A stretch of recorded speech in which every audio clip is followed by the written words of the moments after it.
अस्सलाम वालेकुम दोस्तों, की हाल चाल है तुहाडे? ठीक ठाक हो दोस्तों? अज तुहानूं असीं दस रहे हैं कि ये मेहदी का पौधा, मेहदी जिहड़ी तुसीं पीस के हत्थां ते लगाउंदे हो, ये उस मेहदी का पौधा। माशाअल्लाह किड्डे प्यारे फुल ने मेहदी दे। खुशबू भी बहुत ज़्यादा खुशबू होंदी, दूर तक फैलदी है मेहदी की खुशबू। दोस्तों लोग वीडियो बनाउंदे आ, AI तो बना लेंदे आ, नकली जाली 100 दिन के अंदर उन्होंने फल लग जाएगा, ये हो जाएगा वो हो जाएगा। पर दोस्तों मेरी वीडियो इस तरह की नहीं होंदी, मेरी वीडियो बिल्कुल नैचुरल, जो दिखा रहे हैं यही कुछ आ, ठीक है। तो दोस्तों साढ़े प्लांट्स लगाया सी पौधा ते तैयार है हुण मेहदी का बूटा, तुसीं देख रहे हो माशाअल्लाह किड्डा प्यारा, किड्डी खूबसूरती है, खुशबू भी बहुत प्यारी है दी, दूर तक फैलती है।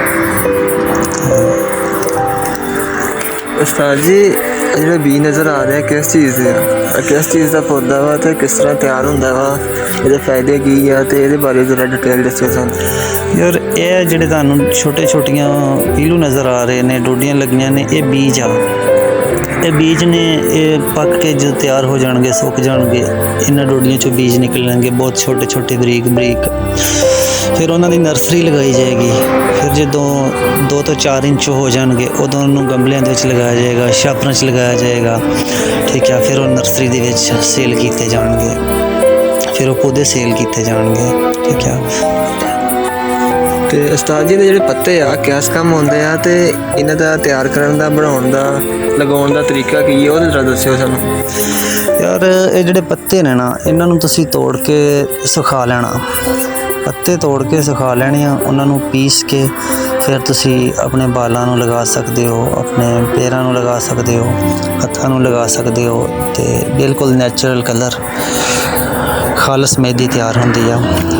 इहदे नाल मेहदी जिहड़ी होंदी आ वो इन्हां पत्तियां तो तैयार होंदी आ, जिहड़े पत्ते ने ये पीस के इन्हां दी मेहदी तैयार होंदी आ, ठीक है। बगैर कैमिकल तो, बगैर किसी मिलावट तो ये मेहदी तैयार होंदी है इन्हां पत्तियां दी, ठीक है। जिहड़े तुसीं दुकान तो लैके आउंदे हो मिलावट वाली होंदी है, कलर विच मिक्स होए होंदे ने, पर इहदे विच बिल्कुल नैचुरल कलर होंदा वा, नैचुरल चीज़ आ, कोई मिलावट नहीं हैगी, ठीक है।